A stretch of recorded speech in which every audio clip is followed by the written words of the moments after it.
Hello friend, स्वागत है आपका एजुकेशनल चौपाल में। पीवाईक्यू सीरीज के अंतर्गत आज जो 3 प्रश्नों पे चर्चा करेंगे वह अभी आपको आपके स्क्रीन पे दिख रहा होगा। इसमें क्वेश्चन नंबर 1 और question number 2 short answer type question है जो 8 मार्क्स का है, और क्वेश्चन नंबर 3 हमारा लॉन्ग आंसर टाइप क्वेश्चन है जो 38 मार्क्स का है। तो हम लोग एक एक करके तीनों प्रश्नों के मॉडल स्ट्रक्चर को समझने का प्रयास करते हैं। तो इसमें जो पहला प्रश्न है वो है, भारत में क्षेत्रीय राजनीति अपनी भूमिका निभाती है, व्याख्या कीजिए। Regional politics play its role in India, explain. तो इस प्रश्न में सबसे पहले हम लोग इसका इंट्रोडक्शन अर्थात भूमिका में क्या लिख सकते हैं उसे समझने का प्रयास करते हैं। तो इसमें आप लोग जो क्वेश्चन का कीवर्ड है रीजनल पॉलिटिक्स उसे सिंपली डिफाइन कर सकते हैं, मतलब क्षेत्रीय राजनीति की परिभाषा को आप लोग लिख सकते हैं। तो इसका जो डिफिनेशन है वो है, its refers to political movements and ideology that emphasize the unique identity and interest of a special geographical region। यह उन राजनीतिक विचारधाराओं को संदर्भित करता है जो किसी विशिष्ट भौगोलिक क्षेत्र की विशिष्ट पहचान और हित पे जोर देते हैं। तो इसे आप लोग अपने इंट्रो में लिख सकते हैं इस प्रश्न के। उसके बाद हम लोग इसके मुख्य भाग पे आते हैं। तो उसमें जो हेडिंग देंगे सबसे पहला वो है, role of regional politics in India, Bharat में क्षेत्रीय राजनीति की भूमिका। तो इसका भूमिका पॉजिटिवली और निगेटिवली दोनों होगा। तो हम लोग सबसे पहले इसके पॉजिटिव रोल को लिखेंगे। तो आप लोग पॉजिटिव लिख के हेडिंग दीजिएगा, और उसके अंतर्गत जो पहला सब हेडिंग आएगा वो है रीजनल डेवलपमेंट, क्षेत्रीय विकास। तो इसे आप लोग 1 से 2 लाइन में एक्सप्लेन करना है, और इसमें लिखना है कि कैसे रीजनल पॉलिटिक्स रीजनल डेवलपमेंट में हेल्पफुल है। उसके बाद सेकेंड सब हेडिंग देंगे, कल्चरल प्रिजर्वेशन, सांस्कृतिक संरक्षण, मतलब कि कैसे रीजनल पॉलिटिक्स सांस्कृतिक संरक्षण में हेल्पफुल है।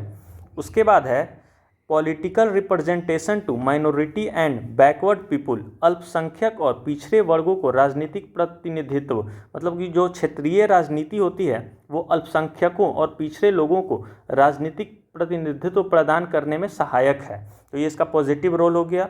फिर चौथा है, increase political consciousness of people, लोगों की राजनीतिक चेतना को बढ़ाना, मतलब कि जो रीजनल पॉलिटिक्स होता है वो लोगों में राजनीतिक चेतना को बढ़ावा देने में भी हेल्पफुल है।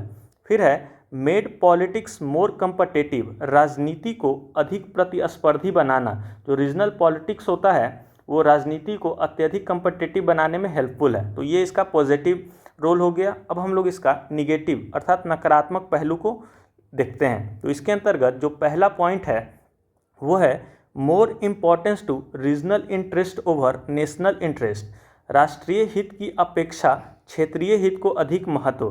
मतलब जो रीजनल पॉलिटिक्स होता है वो क्षेत्रीय हित को राष्ट्रीय हित की अपेक्षा अधिक महत्व देता है। तो ये इसका निगेटिव है, निगेटिवली मतलब अर्थात नकारात्मक पक्ष है। फिर है दूसरा इसमें, encourage regionalism, casteism and communalism, क्षेत्रवाद, जातिवाद, सांप्रदायिकता को बढ़ावा देना, मतलब रीजनल पॉलिटिक्स इसका भी कारण बनता है। फिर है indulge in corruption, nepotism, favouritism, भ्रष्टाचार, भाई भतीजावाद और पक्षपात को बढ़ावा देता है। तो ये इसका एक ड्रॉबैक हो गया। फिर है bring regional factor in policy making in collision government, गठबंधन की सरकार में नीति निर्माण में क्षेत्रीय कारक को लाना। इसका आप लोग एग्जाम्पल देख सकते हैं, जो अभी हाल में जो हमारा केंद्र में सरकार है उसमें 2 क्षेत्रीय पार्टियां हैं। तो उसमें होता क्या है कि बजट में उन पार्टीज़ को ज़्यादा उस क्षेत्र को ज़्यादा बजट एलोकेट किया जाता है। तो उस स्टेट के लिए तो अच्छा है, लेकिन अन्य स्टेट इसका ड्रॉबैक फेस करते हैं। तो इस तरह से इसमें आप ये लिख सकते हैं। फिर है इसमें नेक्स्ट हेडिंग जो देंगे वो है वो वे फॉरवर्ड का, जिसमें आप है आगे की राह। तो इसके अंतर्गत जो पहला सब हेडिंग आप लोग दे सकते हैं वो है पॉलिटिकल अवेयरनेस, राजनीतिक जागरूकता। फिर है इंटर स्टेट कोऑपरेशन, अंतर्राज्यीय सहयोग। तो ये सब का यूज करके जो रीजनल पॉलिटिक्स है उसे न्यूट्रलाइज किया जा सकता है। फिर है फॉलो कॉन्स्टिट्यूशनल प्रोविजन, संवैधानिक प्रावधानों का पालन, मतलब कि रीजनल जो पॉलिटिक्स है वो खराब चीज़ नहीं है, लेकिन अगर वो संविधान के दायरे में है तो वो किसी भी क्षेत्र के लिए बहुत ही हेल्पफुल है। तो फॉलो कॉन्स्टिट्यूशनल प्रोविज़न। फिर है बैलेंस डेवलपमेंट, संतुलित विकास, संतुलित विकास भी रीजनल पॉलिटिक्स को न्यूट्रलाइज किया जा सकता है उसके द्वारा।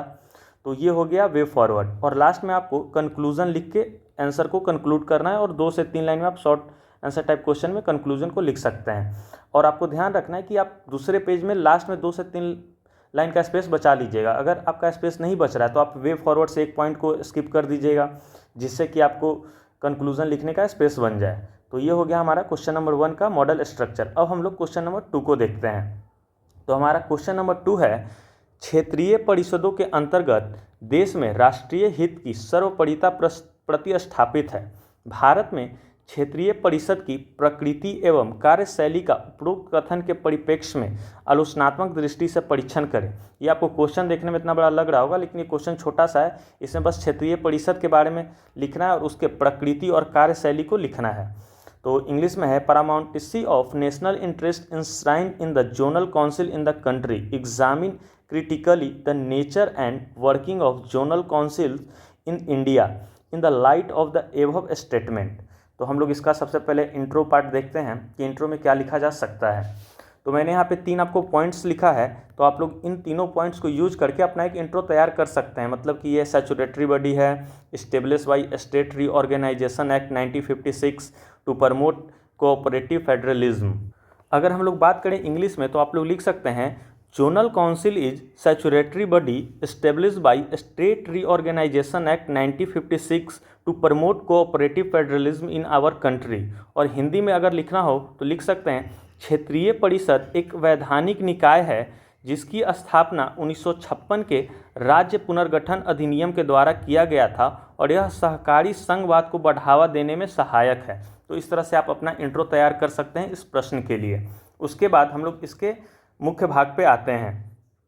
तो इसमें सबसे पहला जो हम लोग हेडिंग देंगे, जो क्वेश्चन का डिमांड है इसका नेचर, तो हेडिंग जाएगा हमारा नेचर ऑफ जोनल काउंसिल, क्षेत्रीय परिषद की प्रकृति।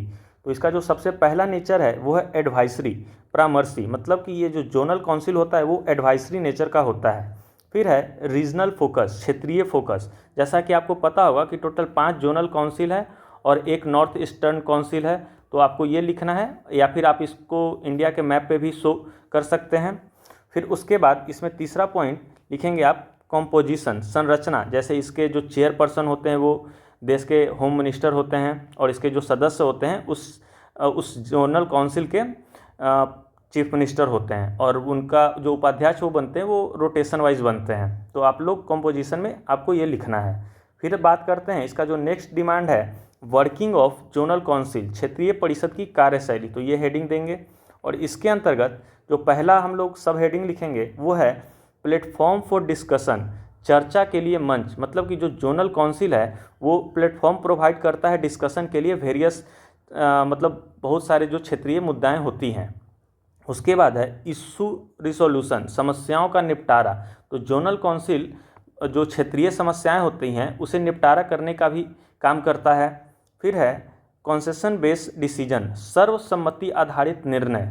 तो जोनल काउंसिल अगर मान लेते हैं कि जैसे कोई नॉर्दर्न जोनल काउंसिल है तो उसमें 6 से 7 स्टेट है, तो अगर वहाँ कोई निर्णय लिया जाएगा तो उसे कोशिश किया जाता है कि सर्वसम्मति के आधार पर उसे पारित किया जाए। फिर है प्रमोटिंग कोऑपरेशन, सहयोग को बढ़ावा देना, जिससे कि जो क्षेत्रीय समस्याएं हैं उसे समाप्त करने में हेल्पफुल हो। उसके बाद है फोकस ऑन रीजनल इशूज़, क्षेत्रीय मुद्दे पर फोकस। क्षेत्रीय मुद्दे से मतलब है कि जैसे इंटर स्टेट बॉर्डर डिस्प्यूट हो गया या इंटर रिवर वाटर डिस्प्यूट हो गया, इस तरह के जितने भी मुद्दे हैं उस पर फोकस करना और उसके रिजोल्यूशन पे काम करना। तो ये इसका हो गया वर्किंग ऑफ जोनल काउंसिल। अब हम लोग इसका क्रिटिसिज्म या लिमिटेशंस देख लेते हैं। तो हेडिंग देंगे क्षेत्रीय परिषद की सीमाएं या आलोचना। किसी आप कोई एक लिखना है, या तो सीमाएं लिखिए या फिर आलोचनाएं लिखिए।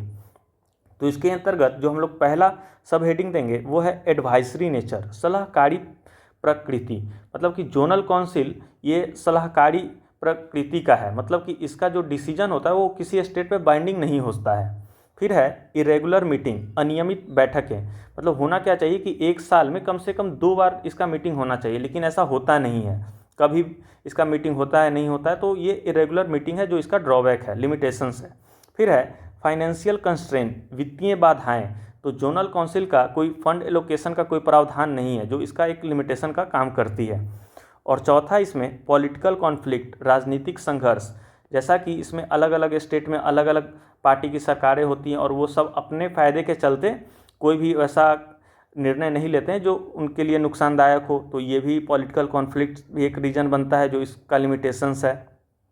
ये हो गया। अब इसके अंतर्गत जो आप नेक्स्ट हेडिंग देंगे वो है वे फॉरवर्ड, आगे की राह। तो इसके अंतर्गत आप लोग लिख सकते हैं पॉलिटिकल विल, राजनीतिक इच्छा शक्ति, फिर है इंटर स्टेट कोऑपरेशन और बैलेंस डेवलपमेंट, संतुलित विकास। मतलब इसके द्वारा हम लोग जोनल काउंसिल का जो मेन एम है उसे हम लोग अचीव कर सकते हैं। तो आपको इसको 1 से 2 लाइन में आप लोग एक्सप्लेन कर दीजिएगा और फिर लास्ट में कंक्लूजन को 2 से 3 लाइन में लिख के आंसर को आप लोग कंक्लूड कर देना है आपको। तो ये हो गया हमारा क्वेश्चन नंबर 2। अब हम लोग क्वेश्चन नंबर 3 की तरफ बढ़ते हैं।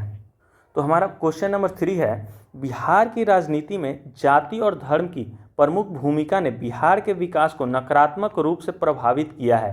इस कथन का परीक्षण कीजिए और हाल के दिनों में हुए परिवर्तनों को भी लिखिए।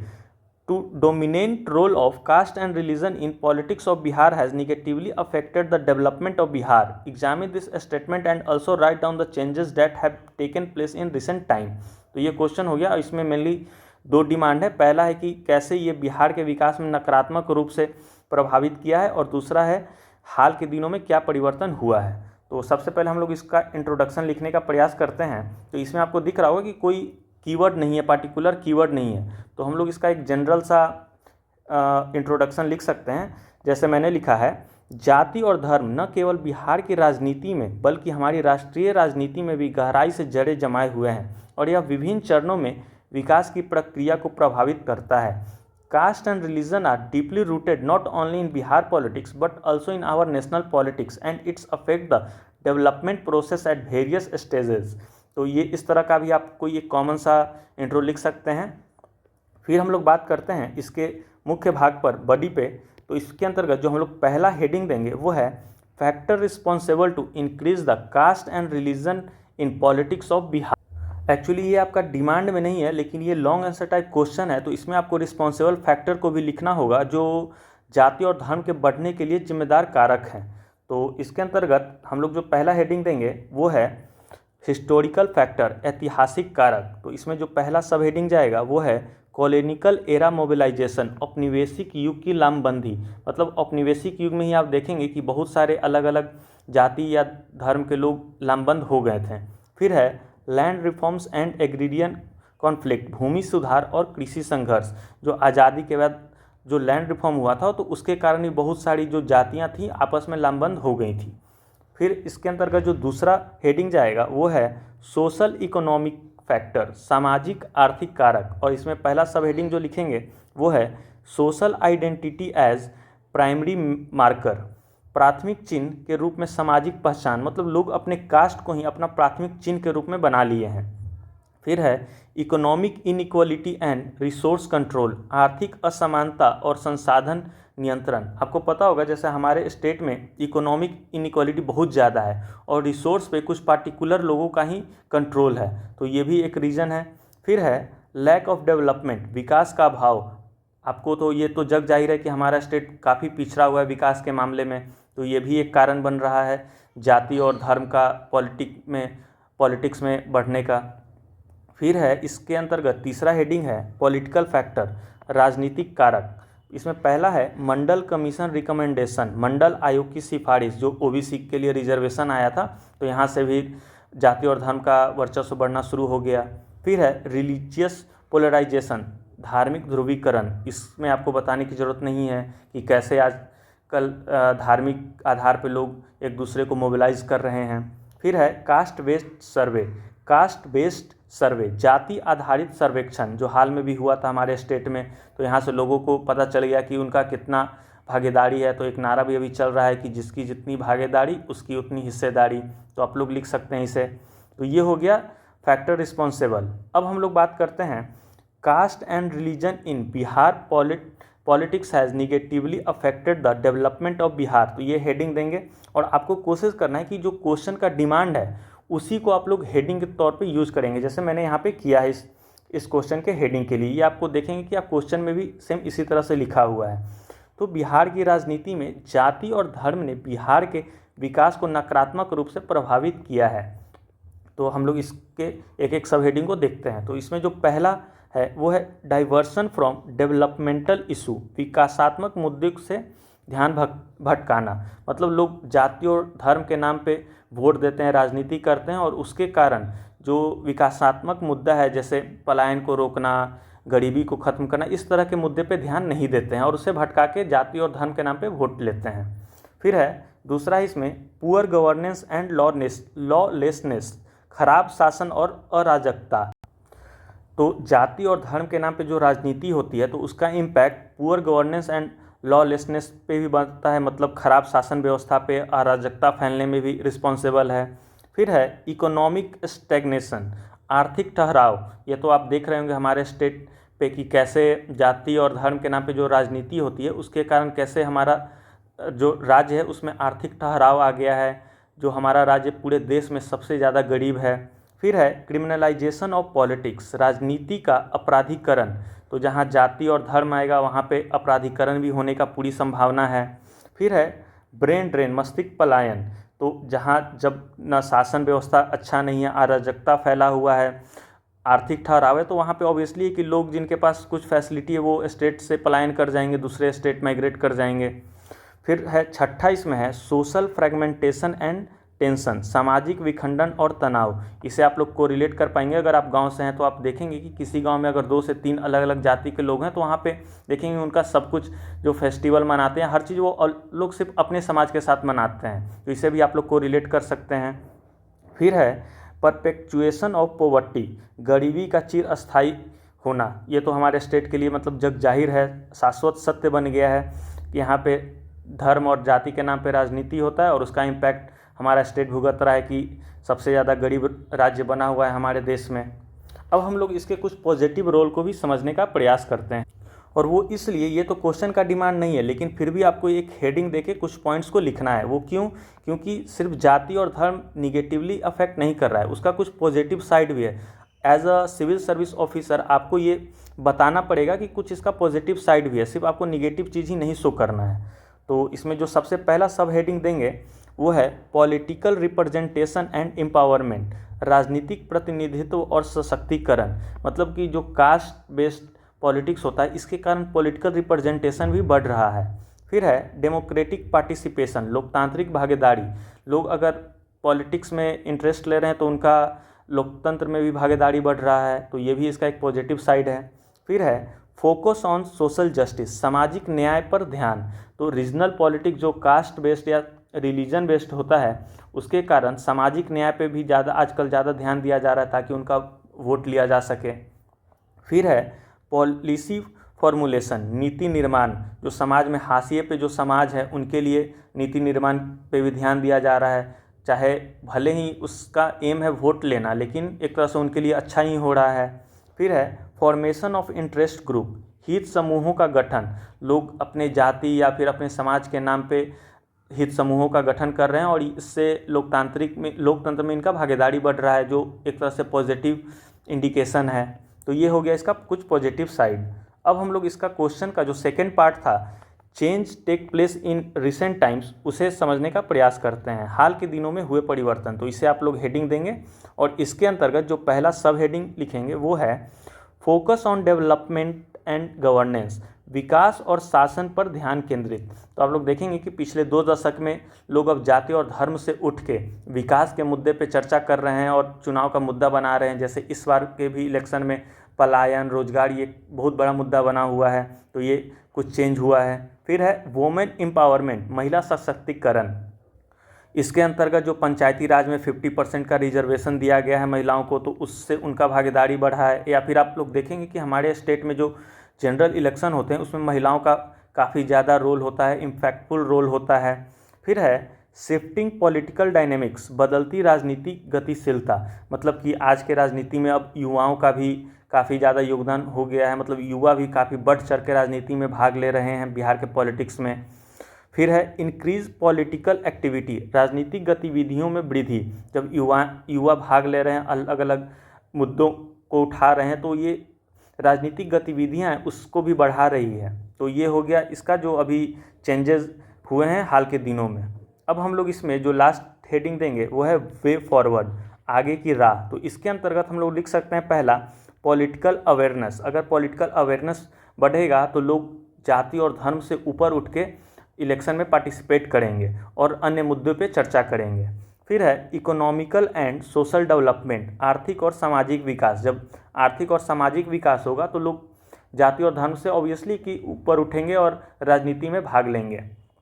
फिर है स्ट्रेंथन डेमोक्रेटिक इंस्टीट्यूशन, लोकतांत्रिक संस्थाओं को मजबूत करना। अगर लोकतांत्रिक संस्थाएं हैं अगर वो मजबूत होंगी तो लोग जाति और धर्म से ऊपर उठेंगे।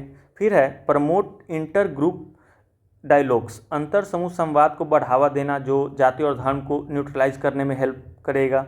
फिर है मूव बियॉन्ड आइडेंटिटी पॉलिटिक्स, पहचान की राजनीति से आगे बढ़ें, मतलब लोग अपनी जाति और धर्म के नाम पे वोट पॉलिटिक्स न करके विकास के मुद्दे पर पॉलिटिक्स करना, जिससे कि जाति और धर्म से लोग ऊपर उठेंगे। तो ये हो गया इसका कुछ वे फॉरवर्ड, और लास्ट में आपको कंक्लूजन लिख के अपने आंसर को कंक्लूड कर देना है। और लॉन्ग आंसर टाइप क्वेश्चन है तो आपको इसमें कम से कम 3 से 4 लाइन में अपने आंसर को कंक्लूड करना होगा, मतलब कंक्लूजन लिखना होगा फिर आंसर को कंक्लूड करना होगा।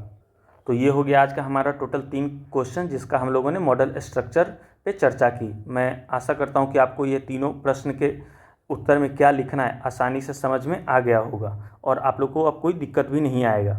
अगर आपके पास कोई अलग से पॉइंट्स, हेडिंग, सब हेडिंग है इन प्रश्नों से लेकर तो आप लोग कमेंट बॉक्स में ज़रूर कमेंट करें ताकि अन्य छात्रों को भी कुछ मदद मिल जाए। अगर हमारे किसी भी हेडिंग या सब हेडिंग से आप इत्तेफाक नहीं रखते हैं तो आप उसे भी ज़रूर बताएं ताकि हम लोग भी उस पर चर्चा करें और अगर वो सही में जेन्युइन है तो उसे हम लोग हटा दें। तो फिर मिलते हैं इसी तरह के किसी नेक्स्ट वीडियो में, तब तक के लिए धन्यवाद। जय हिंद।